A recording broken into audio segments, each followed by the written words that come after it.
In order to refill this jack with hydraulic fluid again, we need to remove this plug. So I found if you just take a pair of wire clippers and just very lightly squeeze this to where it's not like where you're not going to clip it, and then from there you can get a grip and pull that out just like this. And now we have access to this hole. In order to fill it up from here, it can be a little bit tricky. So what I can do is just take a rubber, like a silicone hose like this. These work great. This will go onto the end here, and then this plastic piece fits in there nicely. So then we'll take a cut of the silicone hose about right here. Then we can hold the funnel up here. This will be connected there, and we can fill it. So we're gonna go ahead and make the cut right here. So we have a smaller usable piece. And then on this side, I'm going to go ahead and slide the funnel on.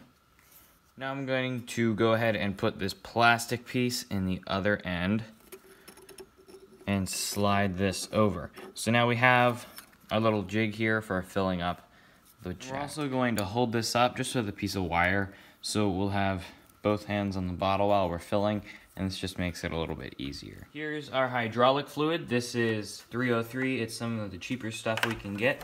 And I'm gonna go ahead and fill this into a smaller container so it's easier to pour into that small funnel. So I'll fill this beaker up, and then we'll transfer it into Whenever we start to see the fluid starting to come out of the fill plug here and draining down, we know that it's full. So I'm just gonna fill this up. Gotta go kind of slow here because we got a small funnel.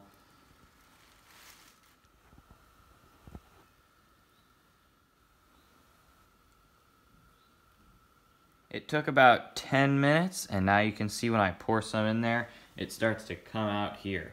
So we know that this jack is fully full.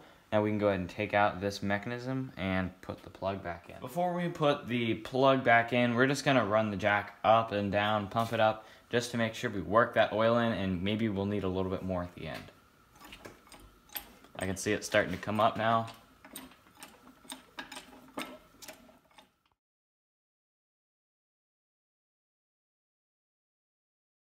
So this jacked up just perfectly fine, and now we can go ahead and retract this back down. So I just twist this screw,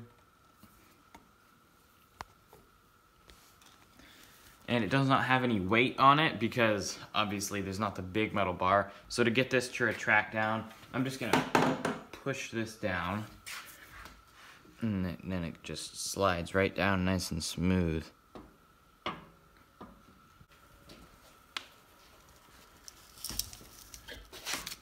So now we can take out our funnel cap thing. This thing worked great, and we can go ahead and put the cap back in. You could use a screwdriver or just kind of like your fingernails to put this plug back in. I'll just take that and then carefully pry this rubber back into the hole here. So the screwdriver might help getting in these small areas here, just to carefully pry that in. And now we have our plug in place, and we're ready to go with this. Well, I hope you guys found this video useful. If you did, don't forget to like and subscribe, and we'll see you next time.